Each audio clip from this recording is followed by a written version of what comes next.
মাত্র 1 কেজি দুধ আর 1 কাপ চিনি দিয়ে আজকে তৈরি করে দেখাবো মিষ্টি দই, যার দাম বাজারে কিন্তু 400 টাকা। তো চলুন এই পুরো প্রক্রিয়াটা আজকে দেখিয়ে দিই।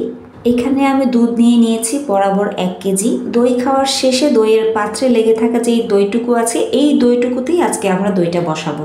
প্রথমে এই দইটা ভালোভাবে ফেটে নিতে হবে। এখানে নিয়ে নিয়েছি 1 কেজি দুধ। 1 কেজি দুধ জাল করে আমি 3 পোয়া পরিমাণ করে নিব। সাথে দিয়ে দিচ্ছি পরিমাণ মতো চিনি। মিষ্টি যে আপনি 1 কাপ চিনি দিতে হবে এমনটা নয়, আপনার যেরকম মিষ্টি খেতে পছন্দ আপনি কম বা বেশি করে বাড়িয়ে দিতে পারেন। চিনি দেওয়ার পর দুধটা ভালোভাবে জাল করে একটু ঘিয়া কালার যখন হবে তখন চুলা থেকে আমরা নামিয়ে মোটামুটি ঠান্ডা করে নেব। এই পর্যায়ে আগে থেকে ফেটানো দইটার মধ্যে অল্প একটু দুধ দিয়ে ভালোভাবে মিক্সড করে নিতে হবে, যেন দইটা কোথাও দানা বেঁধে না থাকে।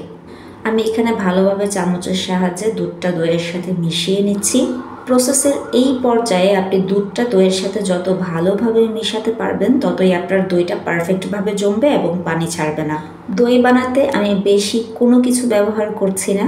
এখন এই দুধের সাথে ফাটানো দইটা পুরো দুধের সাথে মিশিয়ে ভালোভাবে চামচের সাহায্যে নেড়ে নিতে হবে, যেন সমানভাবে পুরো দুধের সাথে দইটা মিশে যায়।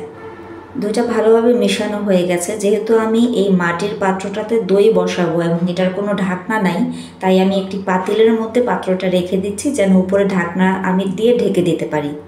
এই পর্যায়ে আমি দুধটা ঢেলে দিচ্ছি মাটির পাত্রটিতে এবং ঢাকনা দিয়ে আমি সকাল পর্যন্ত ঠিক এইভাবেই রেখে দেব। যখন আমি দুধটা ঢাললাম তারপরে আমি খেয়াল করলাম পাত্রটি একটু বাঁকা হয়ে আছে, যেন একটু হেলে না থাকে, তার জন্য একটা পাতিল রাখার স্ট্যান্ডের উপরে এবার আমি মাটির পাত্রটি বসিয়ে ঠিক এইভাবে রেখে দিব সকাল পর্যন্ত। আমি দুধটা সন্ধ্যার দিকে বসিয়েছি, ইনশাল্লাহ সকালবেলা উঠে দেখব আমার দই খুব সুন্দরভাবে বসে গেছে। এখানে আমার দুধ জাল দেওয়ার পরে 1 কেজি দুধ 3 পোয়া পরিমাণ হয়েছিল। দেখেন, যেই মাটির পাত্রের এতটুকু দই আমি 400 টাকা দিয়ে কিনে এনেছি, সেই পাত্রে আমার 3 পোয়া দুধও ধরেনি। এটাকে ঠিক এইভাবে ওভারনাইট রেখে দিব, যেন কোথাও নাড়াচাড়া না খায়। আর বাকি দইটুকু আমি একটা মগে রেখে দিচ্ছি। এই মগে রাখলেও দইটা জমে যাবে।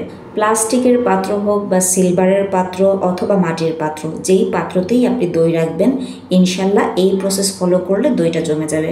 সকাল হয়ে গেছে। এই প্লাস্টিকের মগে আমি যেই দইটুকু রেখেছিলাম এটাও পারফেক্টলি জমে গেছে। আর ঢাকনা খুলে আমি তো অবাক, কি সুন্দর পারফেক্টভাবে দইটা জমে একদম থ থ করছে। এখানে 1 কেজি পরিমাণ দুধের দই, আর দইয়ের পরিমাণ হয়েছে 750 গ্রামের মতো। এখন আমি একটু কেটে আপনাদের দেখাচ্ছি যে দইটা কীরকম জমে। মাশাআল্লাহ, দইটা একদমই পারফেক্ট হয়েছে। রেসিপিটি যদি ভালো লেগে থাকে জানিয়ে যান কমেন্টে। এরকম আরও সহজ ঘরোয়া রেসিপি পেতে আমাকে সাবস্ক্রাইব করুন, লাইক শেয়ার দিয়ে পাশে থাকুন। আল্লাহ হাফেজ।